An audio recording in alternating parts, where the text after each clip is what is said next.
భాషా సినిమాలో రజనీకాంత్ బీడీ మలిగించి అగ్గిపుల్లను అలా విసిరేస్తే జనాలంతా చప్పట్లు కొట్టారు. అలాంటిది ఒక వ్యక్తి బీడీ తెచ్చిన తంట ఇంత అంతా కాదు. అతను క్యాజువల్గా ఓ దుకాణం ముందు నిల్చుకొని బీడీని వెలిగించాడు. ఆ అగ్గిపుల్లను చాలా ఈజీగా కింద పడేశాడు. అంతే, చటక్కున అక్కడున్న పెట్రోల్ అంటుకొని ద్విచక్ర వాహనాలు మంటల్లో చిక్కుకున్నాయి.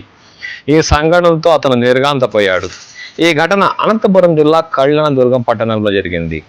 ఒక వ్యక్తి ఒక దుకాణం ముందు నిల్చుకొని బీడిని వెలిగించి అగ్గిపుల్లను పడేయడంతో అప్పటికే అక్కడ పెట్రోల్ రోడ్డుపై ఒక కాలువలా నిలిచిపోయి ఉండడం అతను గమనించలేదు. దాంతో మంట అంటుకుని ద్విచక్ర వాహనాలు ఆ మంటల్లో చిక్కుకున్నాయి. ఈ సంఘటనతో స్థానికులు భయభ్రాంతులకు గురయ్యారు. తలా దిక్కున పారిపోయారు. ద్విచక్ర వాహనాలను కాపాడేందుకు చాలామంది నీళ్లు తెచ్చి పోసి మంటలను ఆర్పారు. అప్పటికే జరగాల్సిన నష్టం జరిగిపోయింది. ఆ దృశ్యాలంటే మనం ఇప్పుడు ఈ వీడియోలో చూద్దాం.